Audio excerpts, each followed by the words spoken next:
Dan supaya Allah tidak marah kepada kita, pintunya hanya satu. Allah jadikan satu-satunya pintu Allah tidak marah kepada kita adalah pintu kekasihnya, Sayyidina Muhammad SAW. Maka gelar Nabi apa? Habibullah. Orang kalau masuk kepada bab ini, dia tidak dimurkai Allah SWT. Ingin bahagia? Kenali orang paling bahagia di alam semesta. Siapa yang paling bahagia? Sayyidina Muhammad SAW. Ikuti cara hidup orang paling bahagia. Dan rahasia-rahasia mutiara, hikmah-hikmah dan ilmu laduni. Jadi Nabi Muhammad masuk ke alam semesta ini tidak hanya bawa hukum syariat yang zahir, tapi juga bawa ilmu laduni. Itu yang diwariskan, metode laduni itu bisa kita akses, Pak. Kalau kenabian sudah selesai, la nabiyya ba'di, tidak ada lagi nabi setelah Nabi Muhammad SAW. Tapi metode ilmu kenabian tidak pernah diputus oleh Allah SWT. Maka disebutkan di Quran, wa may yu'tal hikmata faqad utiya khairan katsira. Siapa yang diberikan hikmah, wisdom. Hikmah itu apa? Mengakses langsung ilmu Allah, kita sebut ilmu laduni. Orang yang dapat akses itu, dia sedang mendapatkan anugerah yang sangat besar, ya.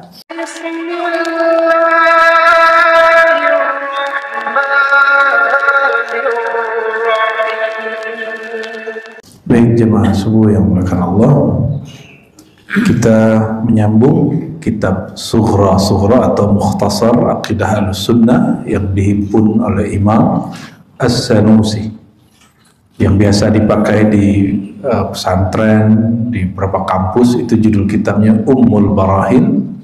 Itu boleh disebut juga Aqidah Ahlussunnah yang dihimpun Sanusi atau Aqidah Sanusiyah. Lalu ini ringkasannya lagi, dan kitab ini setelah diringkas lalu disyarah, diurai lagi oleh pengarangnya sendiri dengan tambahan. Biasanya kitab akidah itu melulu perdebatan antara ahli-ahli akidah, tapi kemudian beliau mulai menyadari kajian-kajian begitu kering tidak menyegarkan kalbu. Maka Imam As-Sanusi mengurai mukhtasarnya, kitab yang diringkasnya sendiri, ditulisnya sendiri, dia urai lagi dengan menggabungkan antara ilmu akidah dan ilmu tasawuf. Jadi ini perlu kita perhatikan bahwa kalau orang belajar akidah Ahlussunnah tapi tidak bertasawuf, sukanya debat. Jadi saya mengharapkan Bapak Ibu kalau ngaji akidah Ahlussunnah harus plus ngaji tasawuf. Kalau enggak nanti suka nyari kesalahan orang. Tidak hanya nyari kesalahan orang lain faham. Biasanya kalau Ahlussunnah Asy'ariyah ini nyari-nyari kesalahan Wahabi, Syiah. Enggak hanya itu. Siapa aja dia cari kesalahannya, hatta gurunya sendiri, kawannya sendiri. Bahkan menghukumi perkara pengalaman rohani dengan bab akidah itu tidak tepat. Pengalaman rohani itu bukan bagian yang diyakini, itu hanya bagian yang dilalui. Inilah yang terjadi pada Al-Hallaj, Syekh Siti Jenar, Imam Ibn Arabi. Mereka-mereka ini mengalami sesuatu pengalaman spiritual, tapi digiring oleh sesama Ahlussunnah ke bab iman, sehingga pengalamannya dijudge, diperspektifkan dengan kaedah-kaedah ilmu akidah. Akhirnya mereka dituduh zindik, sesat, dan lain sebagainya. Kalau orang di filsafat namanya epistemologi. Epistemologi itu bagaimana cara memahami sesuatu. Jika objeknya empiris, pakailah panca indera. Jika objeknya masuk akal, wilayah pikiran, gunakan akal pikiran. Jika objeknya berkaitan dengan rasa, pengalaman rohani, jangan bawa pikiran masuk. Pikiran itu berkaitan dengan ilmu akidah. Kalau orang-orang ahli akidah, meskipun akidahnya sudah benar Ahlussunnah, jika dia mencoba menilai pengalaman rohani dengan bab akidah, yang terjadi nanti bab inkar. Maka ada orang merasa paling benar sealam semesta, kira-kira gitulah ya, datang ke ribat kami lalu mengatakan bahwa dia ingin menyelamatkan kami ini dari haluisme. Saya tanya, istilah kamu aja gak bener, kamu ngaji di kampus mana? Halu pakai isme. Itu boleh mengungkap istilah itu kalau sudah dokter, ini dokter aja belum. Pengalaman rohani dia hukumi dengan bab akidah, meskipun dia memang akidah halus sunnahnya lumayan oke. Ketika kita ungkap Imam Ghazali diketawain. Bayangkan, jangankan saya, Imam Ghazali jadi ketawain. Ketika saya mengungkap pengalaman kata Ghazali, jika ada 1000 orang mimpi di jam yang sama jumpa Rasulullah dengan wajah yang berbeda, Imam Ghazali mengatakan itu hak, itu benar. Apa komentar dia? Wih, kosong dong kuburan Nabi, Nabi jalan-jalan.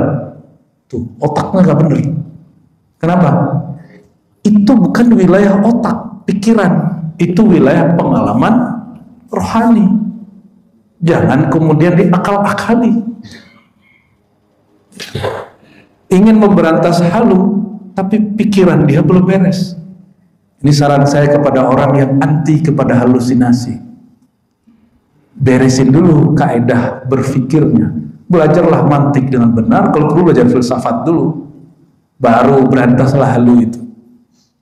Baru nyambung nanti. Apa yang disebut halu, apa yang disebut sebagai pengalaman rohani itu beda. Ya. Sebelumnya mari kita baca suratul Fatihah. Kita kirimkan hadiahnya untuk ruhaniyah Rasulullah SAW. Sumber ilmu Madinatul Ilmi, para sahabat-sahabat pintu-pintunya ilmu, wabil khusus Imam Abu Abdullah ini Muhammad bin Yusuf As-Sanusi yang wafat 895 Hijriah, dan muhakkiknya, pensyarahnya dan guru-guru kami, wabil khusus guru saya masih hidup yang mengajarkan akidah al-sunnah namanya Syekh Hasan Hitu, dan para masyayikh yang lain. Untuk mereka kita kirimkan hadiah suratul Fatihah. A'udzubillahi minasyaitonir rajim.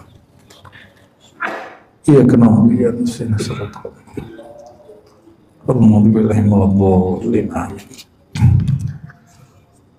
Di teks atau matan yang sudah dibaca sebelumnya, Alhamdulillahi Rabbil Alamin. Lalu pada bulan lalu kita membacakan, mengurai penjelasan Imam Sanusi tentang makna Alhamdulillah, makna Rabb, makna Al-Alamin, bahwa alam itu ada dalam diri kita sangat banyak, dan jumlah alam secara global 18.000. Di dalam diri kita semuanya itu ada miniaturnya. Maka tubuh ini, jiwa ini, badan ini disebut alam kecil, sedangkan alam semesta ini disebut dengan manusia besar. Jangan dikira, kata Imam Najmuddin Kubra, begitu juga Imam Ghazali di Mishkatul Anwar, kalau disebut langit secara fisik, betul yang di atas kita. Tapi langit secara rohani adalah dimensi alam rasa atau keyakinan yang lebih tinggi dari alam panca indera. Maka itu disebut langit. Jadi bukan langitnya ono yang tempat bintang-bintang itu. Jadi kata Imam Ghazali, Imam Ahlus Sunnah, segala sesuatu yang di atas suatu hal, baik itu empirik, fisik ataupun akliyah. Jadi akal ini punya pemahaman bertingkat-tingkat, itu juga disebut langit-langit. Ya. Dan itu bukan ajaran kebatinan, itu ajaran Imam Ahlus Sunnah, Hujjatul Islam Abu Hamid Al-Ghazali. Ini juga yang dijelaskan oleh Imam As-Sunusi. Sekarang kita masuk ke khutbatul kitab atau muqaddimatul kitab, matan teks kalimatnya. Qala bisanadil muttasilaihi wassalatu wassalamu ala sayyidina wa maulana Muhammadin. Wassalatu, kalimat salat dalam bahasa Arab berarti Salat secara bahasa doa curahan rahmat. Kalau dalam bahasa Indonesia, salat itu sesuatu yang dimulai dari takbir, diakhiri dengan salam. Ternyata bahasa Indonesia terlalu sempit. As-salatu dalam bahasa Arab, salat itu artinya doa rahmat, yang bisa berarti gerakan salat yang dimulai dari bismillah, takbir diakhiri dengan salam, ataupun yang kedua mengirimkan salam cinta rahmat kepada baginda sallallahu alaihi wasallam, itu juga disebut salat. Oleh karenanya ketika ada satu hadis di dalam hadis Imam Nasai, hubbiba ilayya min dunyakum an-nisa wat-tib wa ju'ilat qurratu aini fi shalah. Allah buat aku, kata Nabi, mencintai dua bagian dari dunia kalian. Bukan keinginan Nabi, tapi Allah yang beri keinginan itu. Pertama, an-nisa, menikah lebih dari satu istri, itu an-nisa. Yang kedua, at-tib, harum-haruman, wewangian. Tetapi kata beliau, bukan itulah penyedap mataku. Wa ju'ilat qurratu aini fi shalah, pelipur lara penyedap mataku as-shalah. Kalimatnya fi shalah, maknanya dua, di dalam sholat, yang kedua di dalam sholawat. Maka jika ingin membahagiakan Nabi, menyenangkan Nabi, Nabi itu sudah senang, tapi biar senang ke kita, bacalah sholawat kepada beliau. Itu maknanya, ya. Kalau Nabi dengan istrinya ribut juga, Pak, konflik juga, maka pelipur lara Nabi bukan beliau banyak istri, tapi as-salah. Maka Sayyidina Ubay ibn Ka'ab bertanya, ya wahai baginda, porsi sholawatku kepada engkau kira-kira berapa persen? 1/3, setengah, atau 2/3? Kata Nabi, 1/3 udah banyak, tapi kalau lebih baik. Setengah juga banyak, tapi kalau lebih baik. 2/3 juga bagus, tapi sempurnakan menjadi utuh. Maka Sayyidina Ubay mengatakan, idzan aj'al salati kullaha laka ya Rasulullah. Kalau begitu aku jadikan semua sholawatku hanya untuk engkau. Maksudnya apa? Kalau sholawat jangan sisipkan hajat duniawi, bahkan ukhrawi jangan masuk. Ketemu mobil bagus, sholawatin, nah itu namanya menyisipkan dunia dalam sholawat. Walaupun oleh orang ahlu dunia dibolehkan, ahli wirid katanya, kata kiai boleh. Secara ilmu hakikat itu su'ul adab. Secara ilmu akidah itu akidahnya belum pas-pas aman itu, ya. Jadi kalau mau sholawat, sholawat aja. Lebih besar sholawat atau mobil yang kita mau itu? Sholawat. Justru kalau antum udah sholawat, mobilnya nggak dapat juga. Jangan-jangan sholawatnya nggak bener itu. Kalau bener sholawatnya, tembus semua itu. Ya, kita udah jumpa, ada di Bogor sini, dia apa aja yang mau udah sholawatin. Jadi bangunannya besar. Tapi saya dapat teguran di hati, kamu bawa dia naik. Jangan biarkan dia terus-terusan minta dunia dengan sholawat. Maka saya bilang, Pak Haji, yang lebih sempurna kalau sholawat mutlak saja karena cinta kepada Nabi Muhammad sallallahu alaihi wasallam. Wassalatu, kata salat juga satu akar kata dengan silaturrahim, silaturrahim.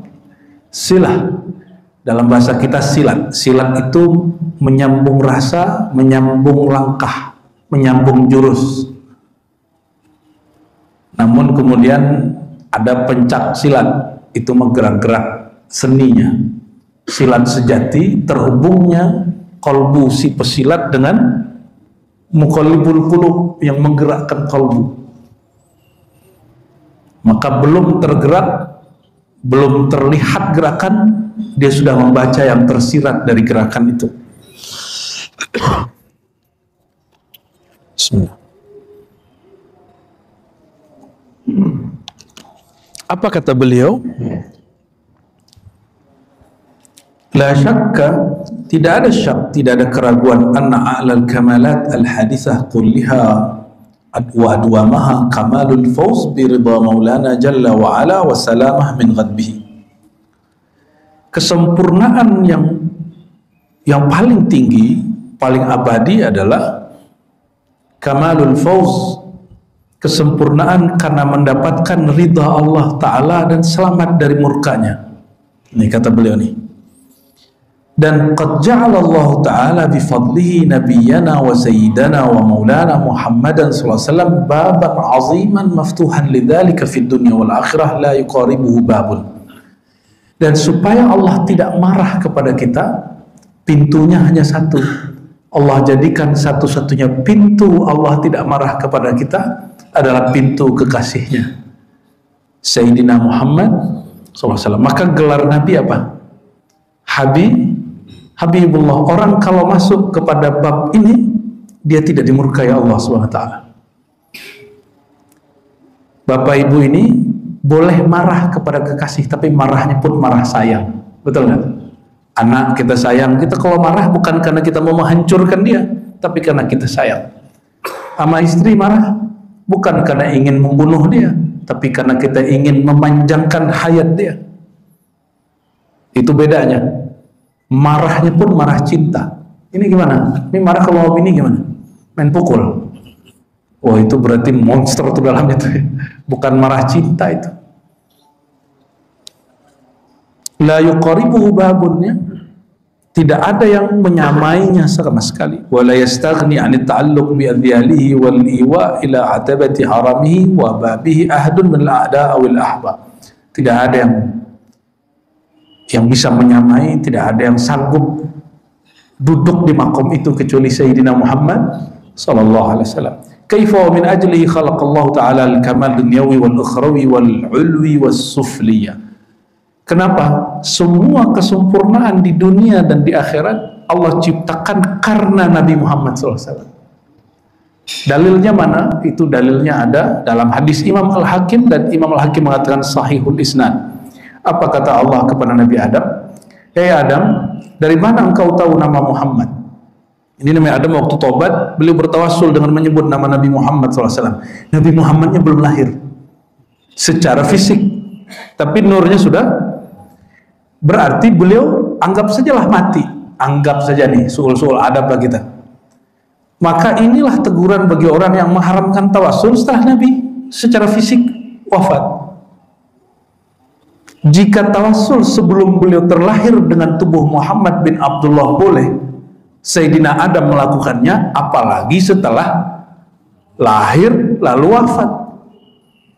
Itu logikanya begitu. Qiyas aulawiyah namanya, qiyas priority, ya. Lalu Allah berkata kepada Sayyidina Adam, "Ya Adam, laulahu ma khalaqtuka." Wahai Adam, tahukah engkau jika bukan karena dia aku tidak ciptakan engkau. Jadi duluan mana?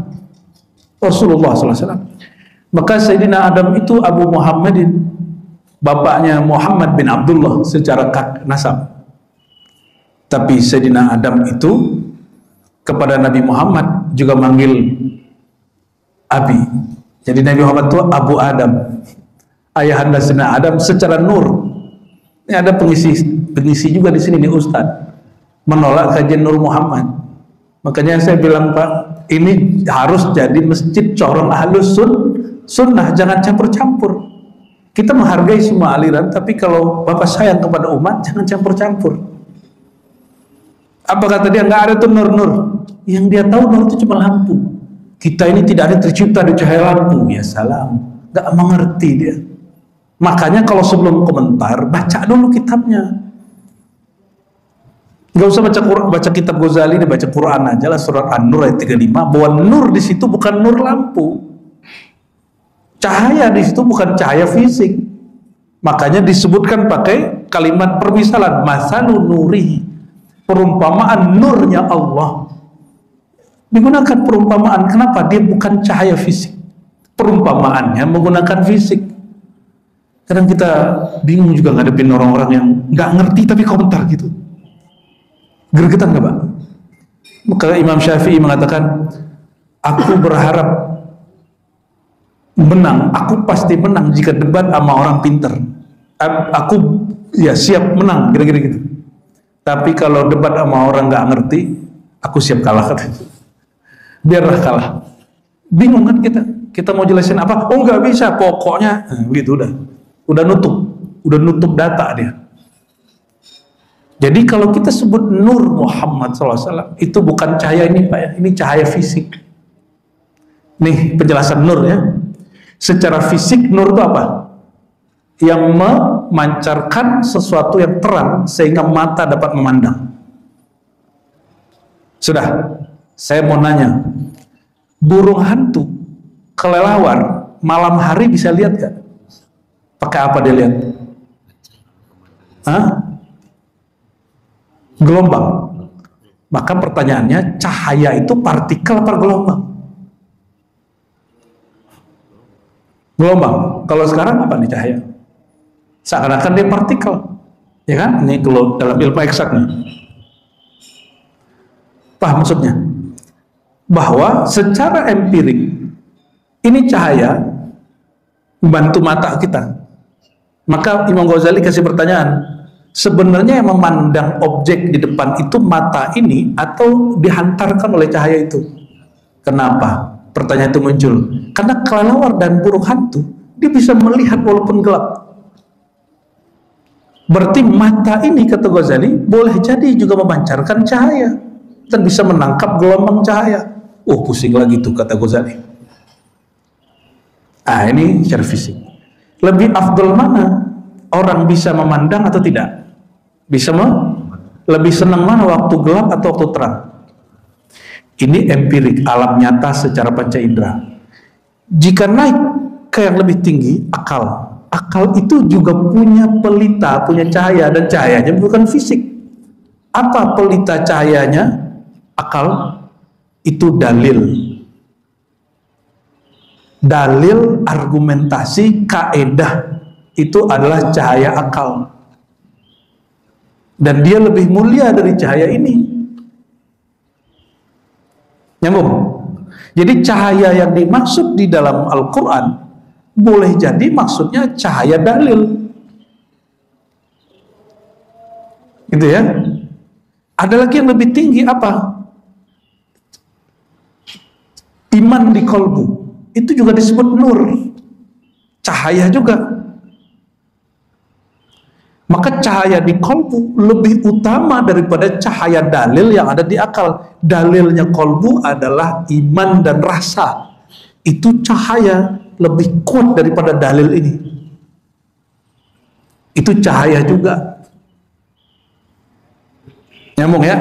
Jadi yang disebut cahaya dalam kajian-kajian Ahlus Sunnah bukan cahaya fisik semata. Jadi kalau disebut alam ini tercipta dari cahaya, bukan berarti cahaya fisik. Kalau disebut Allah cahaya alam semesta, bukan cahaya fisik ini semata. Ya. Jadi kalau disebut Nabi Muhammad cahaya, Muhammad nurullah, itu maksudnya apa? Bukan cahaya fisik semata, tapi juga cahaya sifatnya dalil, cahaya yang sifatnya nur iman, cahaya yang sifatnya nur rasa, bahkan cahaya yang kita belum mengenal sama sekali. Barangkali begitu ya. Jadi Sayyidina Adam dicipta lebih dahulu atau Nabi Muhammad SAW? Nabi, apa kata Allah? Hai Adam, tiadalah aku cipta engkau kecuali karena Nabi Muhammad sallallahu alaihi wasallam. Hadis Imam Al-Hakim, hadisnya disahihkan oleh beliau, tapi dibenci nih hadis oleh orang-orang yang tidak suka dengan kajian Nur Muhammad. Ya. Baik alam dunia ataupun alam akhirat, kesempurnaannya dikarenakan ya Allah menciptakan ya karena Nabi Muhammad SAW ya, baik di alam langit, alam tinggi ataupun rendah. Wa bi syafaatihi al-kubra fil akhirah wa ma ba'daha min syafaatihi, tanqasyu anwa'ul qurub. Dengan syafaatnya yang besar di akhirat dan setelah akhirat. Oh, ada syafaat di akhirat, ada syafaat setelah akhirat. Apalagi tuh? Ada syafaat kita mau di dunia ini, pas mau meninggal, di alam kubur, waktu dibangkitkan, waktu dihisab, waktu ditimbang, waktu disirat. Itu ba'daha.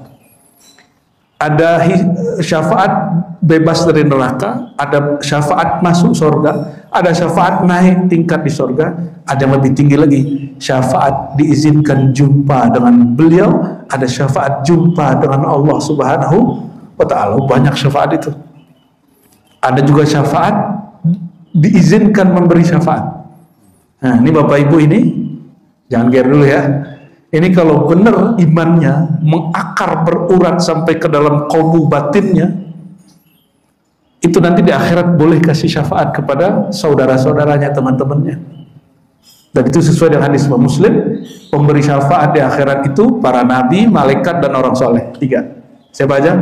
Para nabi, malaikat, orang soleh. Semoga kita termasuk orang soleh. Amin ya rabbal alamin. Tidak orang tua, kawan, saudara dapat syafaat. Lalu disebutkan dalam hadis yang panjang bahwa ada seseorang datang berdoa kepada Allah, ya Allah, aku mencari temanku seperjuangan dulu di dunia,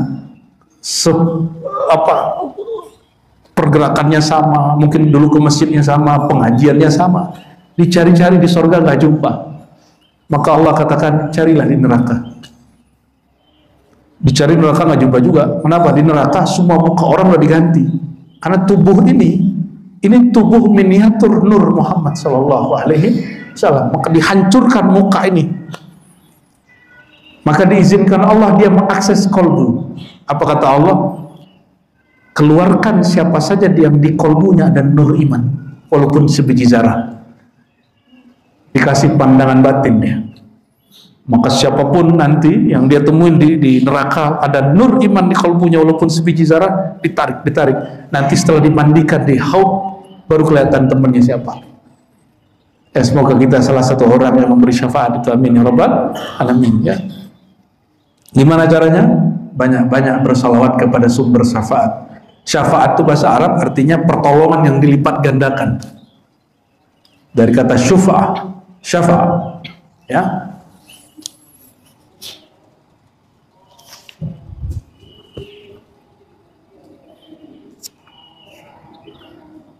Ingin bahagia? Kenali orang paling bahagia di alam semesta. Siapa yang paling bahagia? Sayyidina Muhammad SAW.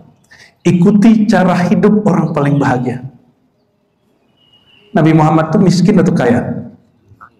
Miskin atau kaya? Miskin atau kaya? Oke, yang ketiga kali kaya ya.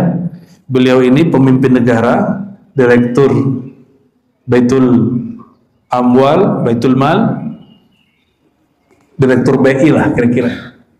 Apalagi panglima perang bintang 5 lah. Gimana cara gaji Rasulullah itu? Ya, gimana gaji Rasulullah itu, Pak? Presiden, gaji presiden ya, gaji ketua MPR ya. Beliau sekaligus qadhi, pimpinan hakim yang ngirim-ngirim hakim kemana-mana. Gimana cara gajinya itu, Pak? Itu orang kaya para miskin.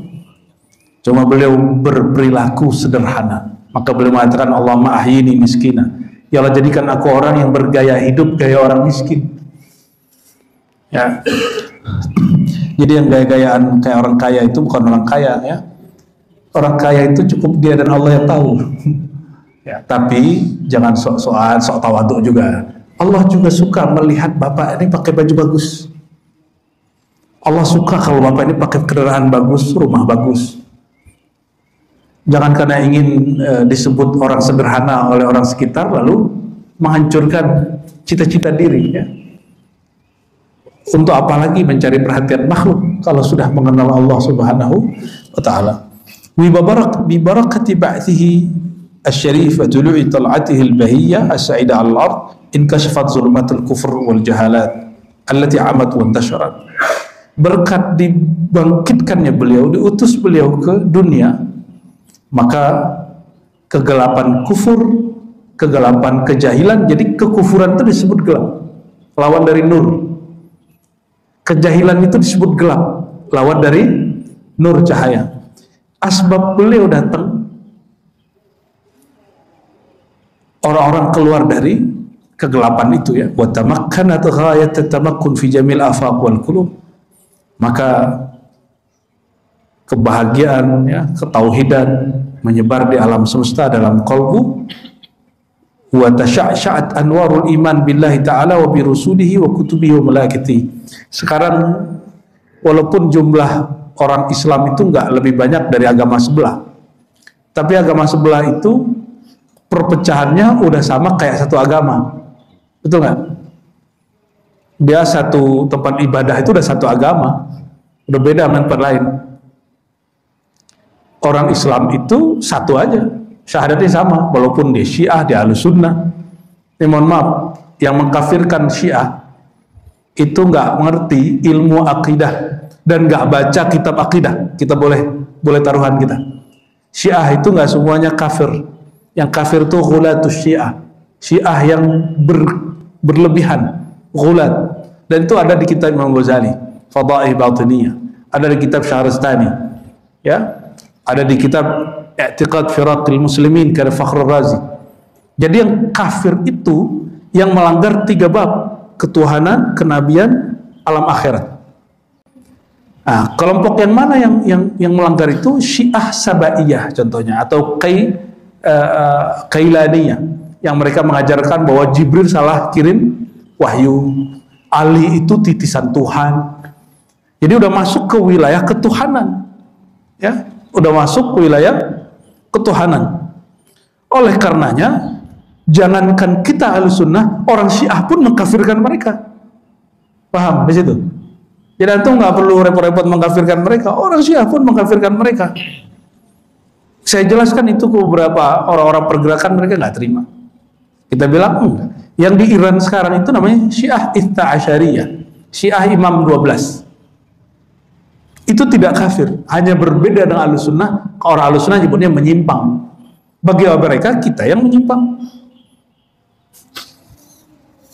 Sampai kemudian, nah ini lucu, orang-orang yang dulu menentang saya itu memuji kelompok di Palestina yang bekerja sama di kelompok ini dan menganggap kelompok mereka anak rohani daripada gerakan Syiah itu. Saya nggak usah sebut lah, ya, yang sempat ramai sebelumnya. Itu sebabnya saya konsisten mengatakan saya tidak sepaham dengan aliran, walaupun dia gerakan pembebasan Palestina, tapi saya tidak sealiran dengan mereka. Kenapa? Karena mereka selalu mesra dengan kelompok Syiah, bahkan menyebut dirinya sebagai anak rohani Ali Khamenei. Yang kemudian kelompok mereka itu, ya, bayangkan untuk berjuang di Palestina, matinya di Iran. Syahid gitu, tahu itu. Ya, mohon maaf. Kita konsisten, Ahlus Sunnah ya Ahlus Sunnah aja. Terserah mereka teriak-teriak apa gitu ya. Tapi saya lihat mereka nggak konsisten. Ya, apa masalahnya saya nggak ngerti. Karena mungkin ngaji akidahnya tidak bersanad barangkali. Tapi kita tetap mendambakan kemerdekaan Palestina. Tapi saya tidak lewat pergerakan itu, dengan pergerakan yang sesuai dengan Ahlus Sunnah wal Jamaah. Nah, oleh karenanya jangan kaget, Pak. Waktu guru kami dulu masih hidup, Imam Besar Istiqlal yang lama, kami mendesaknya supaya cenderung membicarakan Palestina itu dalam konteks agama. Kata dia, enggak. Konflik di sana bukan konflik agama semata. Itu sudah disisipi dengan konflik politik. Beliau ngomong itu. Sekarang terbukti. Ya kan? Sesama kelompok pembebasan itu, mereka saling menghantam juga. Nah, kita doakan saja. Dalam hati lubuk kita paling dalam semua, cinta Al-Quds, betul? Ya, semoga nanti muncul pergerakan yang murni Ahlus Sunnah yang bergerak untuk ke sana. Amin ya rabbal alamin, ya. Adapun secara kemanusiaan, bagi Pak, gak usah pandang dia Ahlus Sunnah atau tidak Ahlus Sunnah. Emang kalau bantu orang tanya dulu kamu Ahlus Sunnah nggak? Atau orang jatuh di jalan tabrakan, kau ditanya kamu Muslim nggak? Gitu nggak? Nggak begitu. Langsung bantu aja, gak usah tanya alirannya atau agamanya.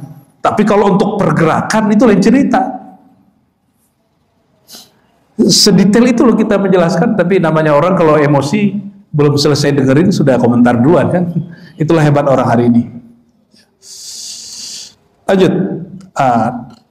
Lalu beliau mengatakan, berkat Sayyidina Muhammad sallallahu alaihi wasallam, afadallahu rahmatahu alal khalq. Allah limpahkan rahmatnya kepada makhluk. Wa akhraja lahum ala yadi mustafahu Sayyidina Walana Muhammad sallallahu alaihi wasallam daqa'iral ma'arif ar-rabbaniyah. Maka untuk makhluk, untuk manusia, Allah kirimkan hadiah melalui Nabi Muhammad SAW, yaitu perbendaharaan ma'rifat rabbani. Nah, ini istilah beliau nih, perbendaharaan ma'rifat rabbani. Wa nafaisal hikami wal ulumin laduniyah. Wah, ini ngeri, bahasanya mulai mengerikan ini. Dan rahasia-rahasia mutiara, hikmah dan ilmu laduni. Jadi Nabi Muhammad masuk ke alam semesta ini tidak hanya bawa hukum syariat yang zahir, tapi juga bawa ilmu laduni. Itu yang diwariskan, metode laduni itu bisa kita akses, Pak. Kalau kenabian sudah selesai, la nabiyya ba'di, tidak ada lagi nabi setelah Nabi Muhammad SAW. Tapi metode ilmu kenabian tidak pernah diputus oleh Allah Subhanahu wa taala. Maka disebutkan di Quran, wa may yu'tal hikmata faqad utiya khairan katsira. Siapa yang diberikan hikmah, wisdom. Hikmah itu apa? Mengakses langsung ilmu Allah, kita sebut ilmu laduni. Orang yang dapat akses itu, dia sedang mendapatkan anugerah yang sangat besar, ya. Wa hallahum bi jawahiril asrar allati khaba'aha lahum fi khazainil ghuyub. Maka Allah melalui Sayyidina Muhammad SAW menghiasi umat ini dengan mutiara-mutiara rahasia yang Allah simpan di khazinah kegaiban. Maksudnya apa? Syariat sudah selesai belum? Syariat sudah selesai? Sudah atau belum? Kalau belum berarti masih ada nabi lagi dong. Syariat sudah selesai?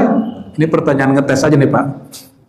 Ngetes dikit. Ini kajian Ahlussunnahnya sejauh mana nih dalamnya? Syariat sudah fix belum? Syariat sudah fix. Namun knowledge, pengetahuan, makrifat belum semuanya Allah turunkan. Oleh karenanya juga usah ilmu ma'rifatullah, ilmu tentang kerohanian, ilmu kedokteran di zaman Nabi sudah diturunkan semua belum? Belum. Sekarang kedokterannya lebih canggih ya dari zaman Rasulullah. Lebih canggih. Itu ilmu Rasulullah, Pak. Karena nama beliau Tabibul Qulub wal Abdan. Nabi itu dokter kolbu, dan ilmu kedokteran fisik bersumber dari dirinya. Sekarang ilmu kedokteran, jadi mohon maaf, saya tidak mengenal dikotomi antara kedokteran Islam dan non-Islam. Bagi saya ilmu kedokteran itu Islami semua. Cuma yang punya rumah sakitnya ada Muslim, ada non-Muslim. Justru kita lihat sebagian besar, mohon maaf, rumah sakit Islam itu tidak Islami, jorok, ya, pelayanannya nggak beres. Ini message ya, pesan. Kalau Bapak ada yang berjuang lewat dunia medis atas nama Islam, jangan malu-maluin Islam lah. Ganti namanya kalau tidak sempurna. Ganti namanya kalau nggak perfect. Perfect visi manusiawi lah, nggak usah perfect versi Allah. Pelayanannya dibagusin, obatnya dimurahin, kamarnya bersih, jangan bau obat nggak jelas itu ya. Masa sama aja rumah sakit Islam dengan rumah sakit umum daerah ya kan baunya. Kita masuk, aduh baunya nggak enak, bau obat. Malah yang umum-umum pakai anak atas nama agama lain, itu kamarnya kayak hotel. Maka kita bayar pun per malam kayak hotel, nggak apa-apa. Itu menurut kita lebih Islami daripada ya. Dan coba Bapak perhatikan, obat itu nggak ada sertifikat halalnya nggak ada, Pak. Kenapa? MUI sangat paham, majelis ulama kita sangat paham, kecuali ada oknum-oknum yang nggak paham di MUI, bahwa obat itu babnya darurat, tidak perlu difatwakan, walaupun bahannya ada yang tidak halal, itu boleh dipakai. Jadi ketika saya melihat ada yang memperdebatkan vaksin ini bahannya tidak suci, ente ini sok pinter bener ini ya. Kalau bab pengobatan, ad-daruratu tubihul mazurat, darurat itu membuka celah yang tadinya haram menjadi halal. Ya, jangan sok-sok debat juga kita. Oh ini vaksin nih ditumbuhinnya di tempat yang tercipta dari ini babi. Kalau teknologinya baru ada itu ya nggak apa-apa. Tapi kalau ente bisa datangkan solusi baru, buat yang baru. Kalau nggak itu masih halal. Tapi bab darurat. Ya, narkoba itu aslinya untuk menghilangkan sakit itu kan kalau sesuai takaran dokter halal dia. Tapi kalau di luar itu jadi narkoba dia. Dadah kata orang seberang jiran. Maka seharusnya kayak mohon maaf ganja itu untuk pemakaian tertentu kalau sesuai dengan kaidah kedokteran herbalis bisa Pak. Kita dengar sekarang sudah ada beberapa kedokteran yang masuk ke spesialis herbal. Biar nggak kalah juga dengan penemuan-penemuan kedokteran barat itu. Tapi wallahu a'lam semua bagi kami al-fakir. Dunia kedokteran itu tidak ada urusannya dengan keyakinan agama. Ya, saya mau tanya nih Bapak ini. Bapak orang Islam ya? Betul? Betul? Emang orang Islam itu matanya harus begini ya? Mukanya harus begini? Ada nggak urusan nasab ras dengan Islam? Nggak ada kan? Betul nggak? Jadi kalau orang Indonesia nggak maju, itu nggak ada urusannya karena kita ini orang Islam. Apa maksudnya? Emang kitanya aja nggak mau maju. Al-Islam ya'lu wa la yu'la alaih. Ini saya sering sampaikan. Islam itu terlalu tinggi. Yang nggak tinggi itu orang Islam. Islam pecah atau orang Islam yang berpecah? Ya. Jadi jangan lagi katakan Islam pecah ya. Islam mundur, nggak ada Islam. Islam nggak pernah mundur, bro. Yang mundur otak kita. Ya, otak ini, otak yang merasa Islami ini mundur. Karena saklek, nggak mau menyerap ilmu dari orang yang tidak seagama. Ibnu Sina itu orang Islam. Dia menyerap ilmu dari buku-buku Jailinus. Itu filosof pra-Islam. Jadilah dia bapak kedokteran dunia. Jadi kalau ngambil ilmu nggak usah kemudian mesti sepaham seiman. Mohon maaf, orang hari ini mau kembali ke dinar dirham. Mereka lupa, dinar dirham bukan sistem Islam. Dinar dirham itu sudah ada sebelum Nabi Muhammad SAW lahir. Yang Islam itu apa? Ridho, jujur, dan tidak ada yang ditipu. Saling menguntungkan, itu Islami. Apapun mata uangnya. Ya. Allahumma sholli ala sayyidina Muhammad. Ya. Lalu apa kata beliau? Berkat Nabi Muhammad SAW, maka Allah masih menurunkan secara bertahap ilmu ma'rifatullah. Ilmu ma'rifatul ulum, ma'rifat funun, jadi ilmu kedokteran secara fisik, ilmu filsafat kah, ilmu arsitek, ilmu apapun itu, termasuk ilmu kerohanian, itu masih turun, dia turunnya bertahap. Sampai hari ini setiap wali Allah mendapatkannya. Maka boleh jadi dengan segala kesempurnaan imannya para sahabat, makrifat yang mereka peroleh, sahabat yang lebih tua meninggal duluan tidak lebih bermakrifat dari sahabat yang lebih muda. Dalilnya mana? Sayyidina Abdullah bin Abbas waktu Nabi wafat umurnya 13 tahun. Berapa tahun? 13 tahun, sudah? Oke. Dipanggil oleh Sayyidina Umar waktu Sayyidina Umar sudah jadi khalifah. Ibn Abbas ini dibawa duduk bersama dengan orang-orang ahlul badar yang sudah tua-tua, pejuang-pejuang yang dijamin masuk surga. Mereka wali-wali kutub semua, 313. Ditanya makna ayat idza jaa nasrullahi wal fath. Ibnu Abbas, ya. Ibnu Abbas ini kan diprotes oleh ahlul badar. Jadi ternyata walaupun ini wali kutub, gengsi ego senioritas itu masih ada. Umar Amirul Mukminin, kenapa engkau mensejajarkan bocah masih kecil ini duduk sama kami pejuang-pejuang tua? Wali-wali ini ada senioritas juga Pak. Jadi jangan heran kalau kiai-kiai ini kadang-kadang mengaku juga ya. Apa kata Umar? Oke, kamu mau tahu siapa dia? Badannya muda, rohaninya tua. Dikasihlah satu pertanyaan. Sahabat-sahabatku, ayat ini artinya apa? Idza jaa nasrullahi wal fath. Jika datang Nasrullah dan Al-Fath. Kata mereka apa? Jika datang pertolongan Allah dan kemenangan, ya. Ayat berikutnya apa? Idza jaa Nasrullahi wal fath wa ra'aitan nas, orang-orang yang kamu lihat berbondong-bondong masuk Islam, maka pujilah Allah, minta ampun kepadanya. Itu jawaban mereka. Itu mah namanya tafsir, mengurai yang sudah ada. Kata Sayyidina Umar, kalian saksiin ya, ini bocah kecil ngomongnya apa. Ya Ibn Abbas, apa makna surat An-Nasr? Jawaban beliau, idza jaa nasrullah wal fath huwa mautu Rasulillah SAW. Itu wafatnya Nabi Muhammad SAW. Menangis semua itu Pak Ahlul Badar. Ya, itu tanda kewafatan Nabi Muhammad SAW, bahwa tugasnya sudah sederhana, maka Allah kirimkan An-Nasr, bantuan, dan Al-Fath. Ini perhatikan ya. Orang kan hari ini kayaknya orang Islam ini lagi dizolimi, ini lagi zolimi. Kita merindukan, mengelulukan Imam Mahdi kan gitu ya. Kalau Imam Mahdi keluar, selesai Pak. Perjuangan kita selesai. Gimana? Mau segera keluar? Habis perjuangan antum sudah.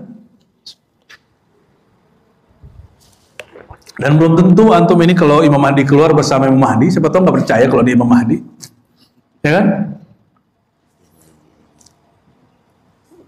Ahlul Kitab itu mendambakan ada Nabi terakhir muncul. Pas muncul mereka awal kafir. Orang yang pertama kufur mereka, bayangin coba. Jangan dikira orang ahli dalil ini kemudian selamat.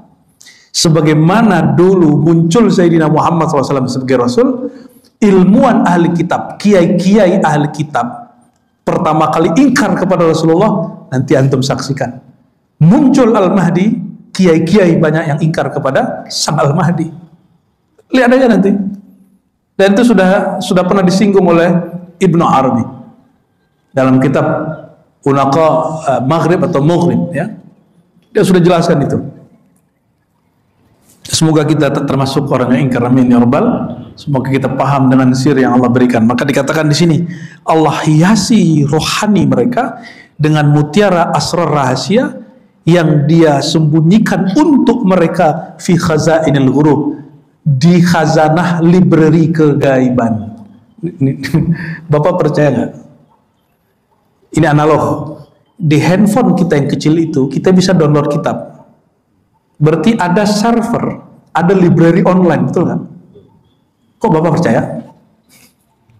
Pernah nyobain? Oke. Lebih canggih handphone, smartphone kita atau rohani kita?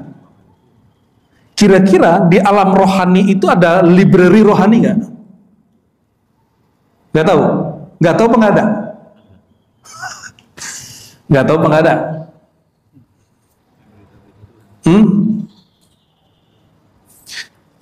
Tunggu dulu. Nabi Muhammad waktu turun Al-Quran, turunnya buku. Turunnya apa? Emang udah ada percetakan zaman itu? Apa yang turun waktu itu? Hah? Yang turun apa? Bukan tempat turunnya. Al-Quran. Al-Quran itu lembaran kertas begini atau apa? Yang turun ayat-ayat, surat-surat, surat terdiri dari ayat, ayat terdiri dari kalimat, kalimat terdiri dari huruf, kata-kata. Makanya alif lam mim. Nyambung? Jadi yang disebut Alkitab dalam qalbu Nabi Muhammad itu bukan lembaran ini, tapi turunnya kalimat-kalimat, pemahaman-pemahaman di qalbu Nabi yang tersusun dalam beberapa file-file, disebut file Al-Fatihah, file Al-Baqarah, kotak-kotaknya itu sampai 30 kotak. Itu yang disebut dengan Alkitab. Disalinlah jadi mushaf. Maka mushaf bukanlah Al-Quran. Mushaf itu hanya salinan Al-Quran. Kalau mau dibakar juga nggak kebakar Quran yang di sini. Cuma dia menghina kalam Allah itu aja. Kecuali membakarnya karena ingin menyelamatkannya, itu lain cerita. Udah nyambung? Jika metode ini diwariskan, kalau wahyu kan Quran, wahyu tasyariat Quran. Jika itu wahyu ma'rifat, ilham, turun ke kolbu seorang wali, yang turun buku begini, atau seperti tadi, huruf-huruf, kata-kata, kalimat-kalimat, kaidah-kaidah, hikmah-hikmah, lalu dalam bentuk file dikumpul jadi satu kitab. Jadinya hikam, Sirul Asrar Syekh Abdul Qadir Jilani, Fathur Rabbani, Ihya Ulumuddin, Mishkatul Anwar Ghazali, itu sebenarnya turun di kolbu dia, lalu disalin secara fisik. Jadi yang kitab yang mana? Yang di dalam itu. Maka ketika terjadi penghancuran kota Baghdad, ya, yang pernah mencatat kitab di Baghdad itu namanya Ibnu Nadim. Dia mencatat, saya lupa detailnya, lebih dari 10.000 judul kitab. Apa kata satu orang ini, ulama ini?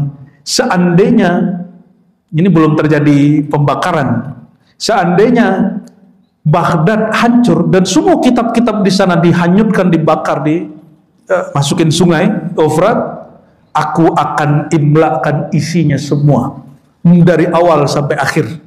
Ini ada seorang ulama ngomong gitu, Pak. Gimana kira-kira? Antum percaya nggak tuh? Kalau saya percaya, ya.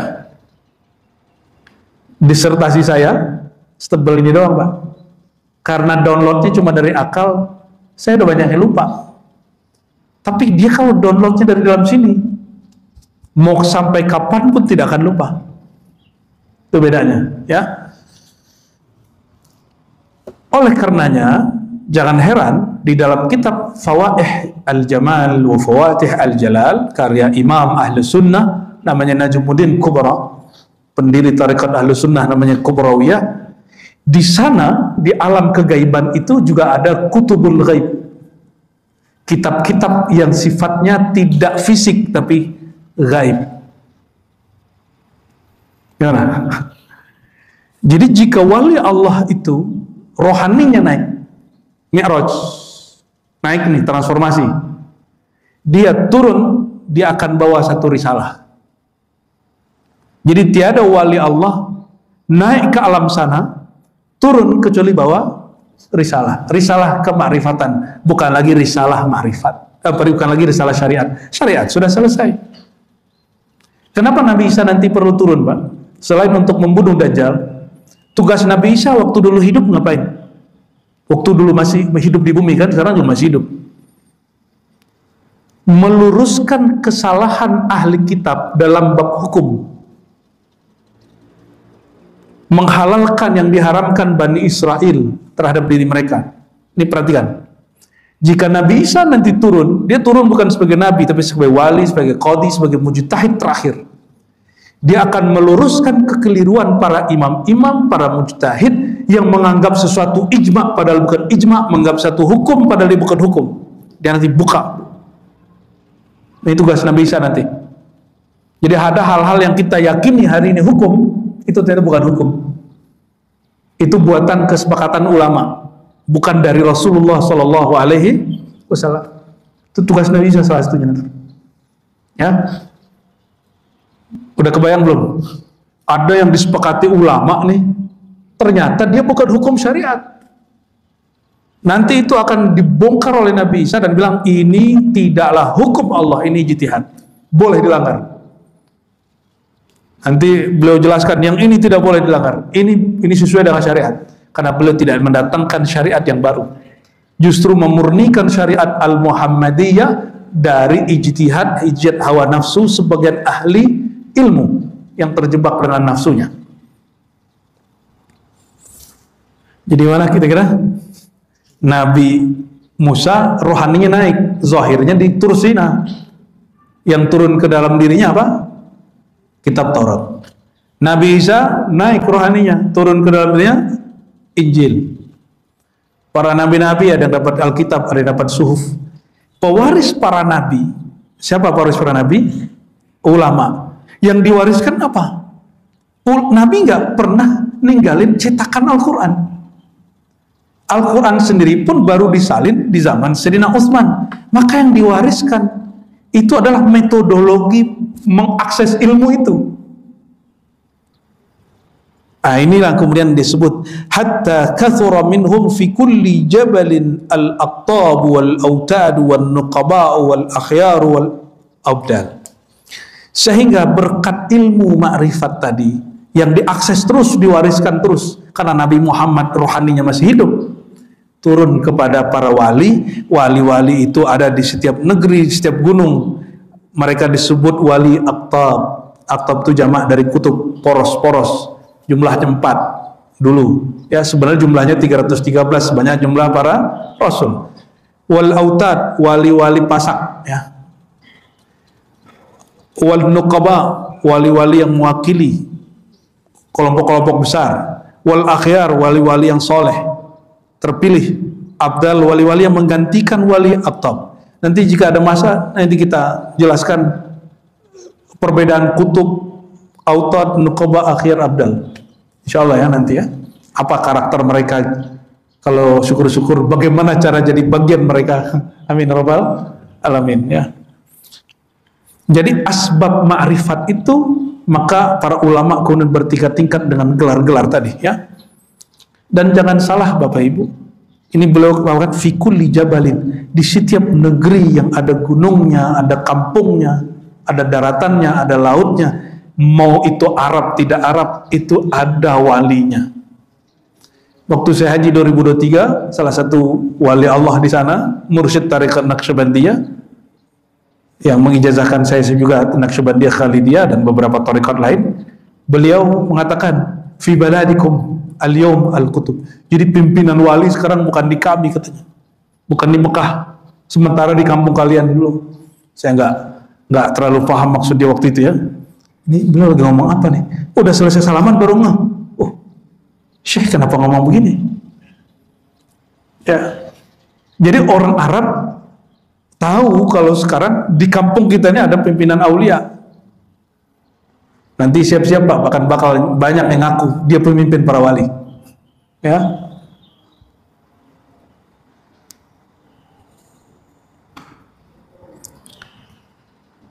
Pemimpin wali, berarti raja wali gitu ya. Rajanya wali itu. Nanti bakal banyak yang ngaku GR. Kegeeran seakan-akan dialah pemimpin para wali, Qutbul Aqtab gelarnya. Itu gelar Sayyidina Syekh Al-Qutub Rabbani Abdul Qadir Jilani. Beliau ini rajanya para wali, Sultanul Aulia. Jadi coba terlihat banyak yang ngaku-ngaku dar. Ya. Wa'ajjatil ardu sahluha wa jabuluha wa bahruha bitauhidil maula.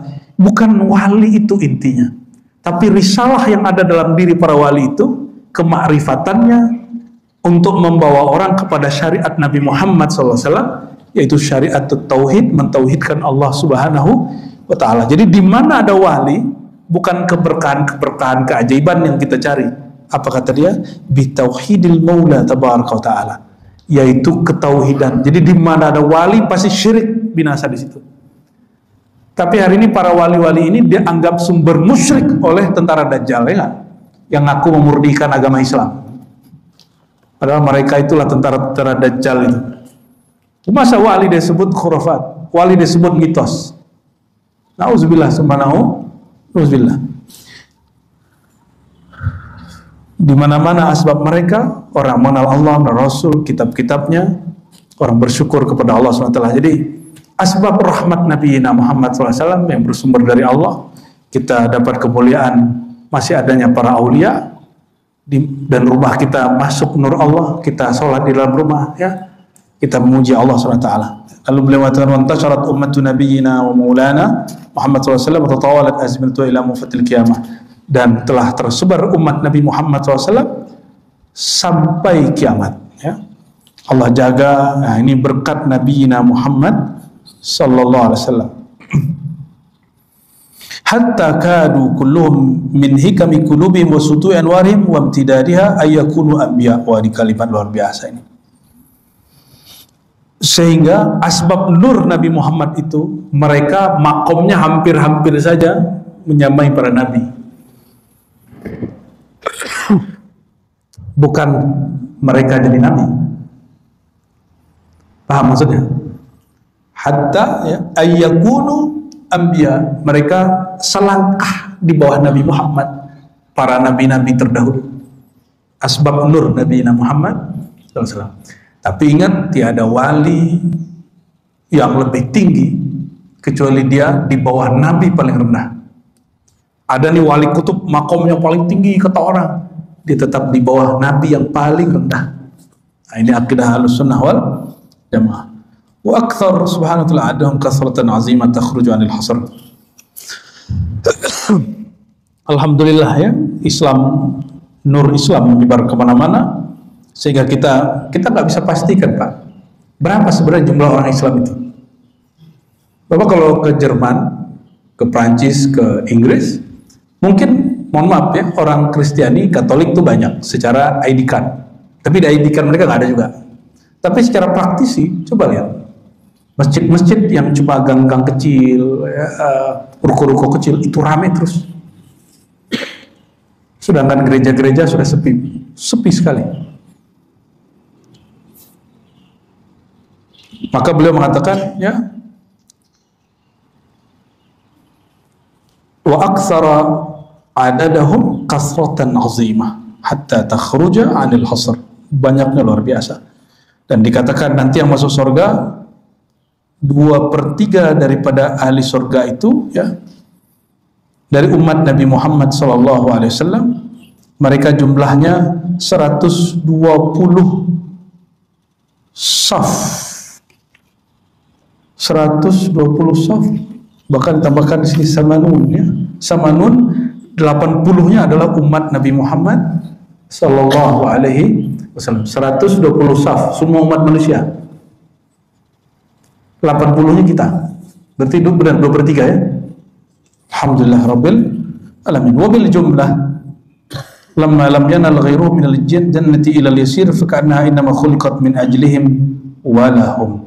Oleh karena itu, siapa saja yang dapat nur Sayyidina Muhammad SAW pasti masuk surga. Saya mau tanya Bapak, ini pertanyaan terakhir sebelum kita tutup. Lebih senang orang masuk surga atau orang masuk neraka? Lebih senang saudara kita terbebas dari neraka, atau Bapak ini lebih bahagia kalau mereka masuk neraka? Yang mana Pak? Ini hati paling dalam nih.